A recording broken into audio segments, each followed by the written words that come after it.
देश के सांसद अनवारुल अजीम अनार के भारत में हुए हत्याकांड से पूरी दुनिया में बवाल मचा हुआ है।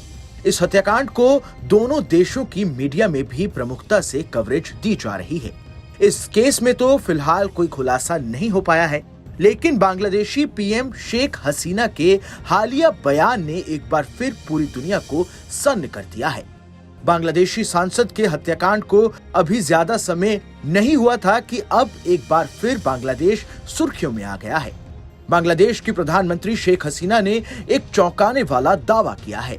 शेख हसीना ने एक ऐसी साजिश का खुलासा किया है जिसे सुनकर आपके होश उड़ जाएंगे।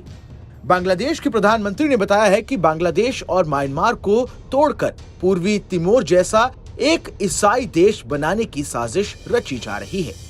हालांकि उन्होंने अपने इस बयान में ये नहीं बताया है कि आखिर इस पूरे प्लान के पीछे कौन सा देश है। इतना ही नहीं, 23 मई को गोनो भवन में 14 पार्टी मीटिंग के दौरान दिए गए अपने इस बयान में पीएम हसीना ने आगे कहा कि एक देश ने बांग्लादेश में एयरबेस बनाने के लिए प्रस्ताव भी भेजा है।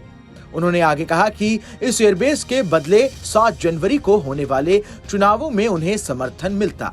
मीडिया रिपोर्ट्स के मुताबिक अगर पीएम हसीना ने ये प्रस्ताव स्वीकार कर लिया होता तो उनकी आवामी लीग सरकार को किसी भी कठिनाई का सामना नहीं करना पड़ता।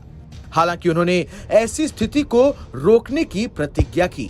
इसके अलावा शेख हसीना ने विपक्षी दल बांग्लादेश नेशनलिस्ट पार्टी पर चुनाव के दौरान तोड़फोड़ करने के प्रयास का आरोप भी लगाया है। शेख हसीना के इस बयान के सामने आते ही अंतर्राष्ट्रीय स्तर पर बवाल छिड़ गया है। उनके इस बयान के बाद कई विशेषज्ञों का मानना है कि शेख हसीना अमेरिका पर निशाना साध रही हैं। दरअसल नवंबर 2023 में बांग्लादेश और अमेरिका के बीच तनाव तेज हो गया था, जिसने पूरी दुनिया का ध्यान अपनी तरफ खींचा था। बांग्लादेश में बड़े पैमाने पर विरोध प्रदर्शन के बाद शेख हसीना और राष्ट्रपति बाइडेन सार्वजनिक विवाद में फंस गए थे। तब विपक्ष ने पीएम के इस्तीफे और एक कार्यवाहक सरकार के गठन की मांग की थी। बांग्लादेश में अमेरिकी राजदूत ने बाद में देश के मुख्य चुनाव आयुक्त से बात की और पारदर्शी चुनावों के महत्व पर जोर दिया। वहीं बांग्लादेशी सरकार ने इसे हस्तक्षेप बताते हुए आलोचना भी की थी।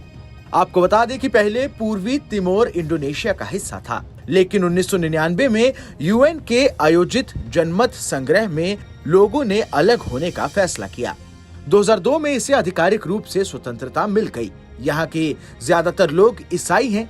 अमेरिका ने पूर्वी तिमोर में अपनी एक महत्वपूर्ण उपस्थिति बनाई हुई है।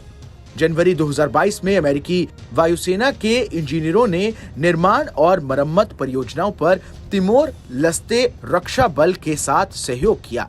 ये बाउकाऊ एयरफील्ड के पुनर्वास के संयुक्त प्रयास का एक हिस्सा है। जून 2021 में इससे जुड़ी पहल शुरू हुई। तब अमेरिका ने पूर्वी तिमोर सरकार के साथ साझेदारी में इस परियोजना के लिए $10 मिलियन से ज्यादा का वादा किया था। इसके बाद अगस्त में दोनों देशों ने मिलिट्री एक्सरसाइज भी की थी। ऐसे में विशेषज्ञों का मानना है कि शेख हसीना का इशारा है कि अमेरिका जल्द ही इंडोनेशिया और पूर्वी तिमोर वाला हाल बांग्लादेश के साथ भी कर सकता है। इस खबर में बस इतना ही।